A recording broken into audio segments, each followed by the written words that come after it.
better to begin on studying for this final. The test is in 4 days? What am I going to do? I wish I had a guide or someone to study with. OMG, I have to know the rhetorical triangle, ethos, pathos, logos, my vocab week 8, all of it.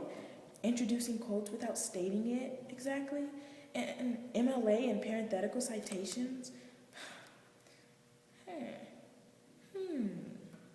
Maybe I could find someone to help. To come to conclusions, what is known in a logical way. Hi guys. Okay, hi, what's up? We're studying for AP Lake final. Yeah. So am I. Can I study with you guys? Yeah, I guess you can join in. We're just working on flashcards right now. Alright. NEGATE.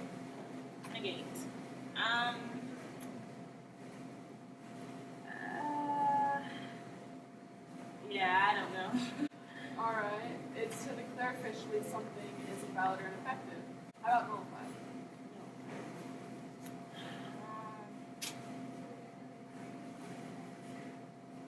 No, I don't know that one either. Alright, it's to cancel or make invalid. One way that you can remember it is by referring it to some text, like letter from Birmingham Jail. In it, when the Jr. says, but your statement, I'm sorry, says, fails to express similar concern. You can replace fails with nullifies, and that can make it easier. Or you could say, he says, there could be no gainsaying the fact that racial injustice engulfs this community. You can replace gainsaying with negating, because they're synonyms. Does that help? Yeah, sort of. Kind of. So, if I use MLK in an essay, how would I use that without plagiarism? I heard people get in a lot of trouble for that. Yeah, well, there's things called parenthetical and MLA citations. Both of these identify each source being used in the paper, and the MLA citation includes the author's last name and the page number after quoting the author's content. And when you use these citations, you don't want to use direct quotation, you want to paraphrase. So, an MLA citation for letter from Birmingham Jail, you can just go to EasyBid and type in all the information, and it'll give you this write-up, and you can put that in your works cited stuff when you write essays. And then for your parenthetical citation, this was just pulled out of letter from Birmingham Jail, and it says African Americans have shown unfair treatment with law. And you have King's last name, King, and then the page number is found on, and parentheses with the period. Oh, okay. So that's just like when you said last name, number after quoting. Yep. Okay guys, so how do I introduce a quotation without directly stating it? Alright. How to ice a quotation. Introduce your quotation, cite your quotation, and then explain your quotation. Here's an example from a letter from Birmingham Jail. King explains the difference between just and unjust laws. A just law is a man-made code that squares with the moral law or the law of God. An unjust law is a code that is out of harmony with the moral law. So you can just use the acronym ICE, and it'll be easy to remember. Should we go over some vocab image review a little bit? Okay. So Letha, I'll start with you. Exacerbate. To make an already bad situation worse. Okay. Argument. To add to an idea to make it larger. Yep. Differentiate. To show the differences between the two things.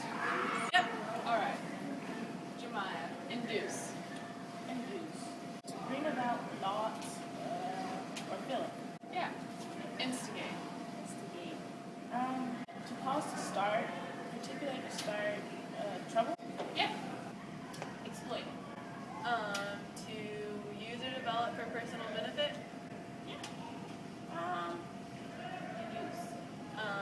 To use what is known in a logical way to come to a conclusion. Yeah. Implicate. To imply connection between something usually negative. Right on. Guys, I'm so ready now. Oh yeah. I know, I'm so glad we could study together. It really helped. Yeah, it helped me a lot. Thank you guys. I'll see you guys tomorrow in the library.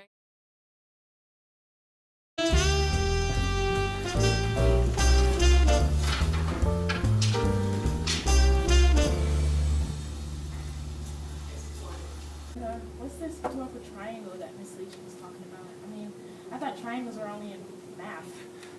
Well, the rhetorical triangle is used in text. It has the purpose and the intention of the author, and you have the speaker and the writer, your subject and your topic, and your audience and reader.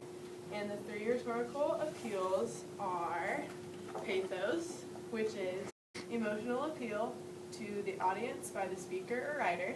Here's an example from Letter from Birmingham Jail that demonstrates pathos. When you suddenly find your tongue twisted and your speech stammering as you seek to explain to your 6-year-old daughter why she can't go to the public amusement park. Logos, context of the written or spoken message. Here's an example of logos from Letter from Birmingham Jail. So I, along with several members of my staff, am here because I was invited here. I'm here because I have organizational ties here. And last but not least, ethos. Character or credibility of the speaker and writer. Here's another example from Letter from Birmingham Jail that examples ethos. One is not only a legal but a moral responsibility to obey just laws. Conversely, one has a moral responsibility to obey unjust laws. Alright, well, I guess I got those vote counts down. So, can I review thesis statements and how to support them? Thesis. A thesis is a statement used in writing that relates to a topic in order to be maintained or proven.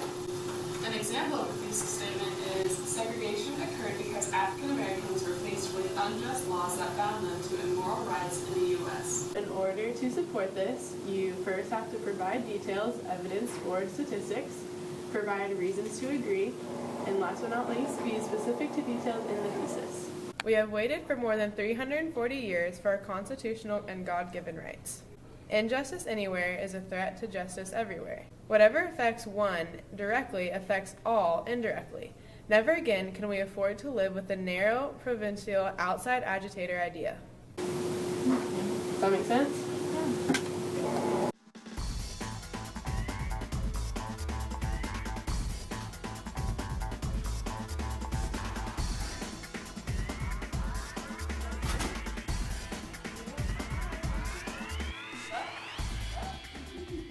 Okay class, today you'll be taking the Semester 1 final. This test will cover everything you have learned throughout the year so far. You will have 45 minutes. Good luck.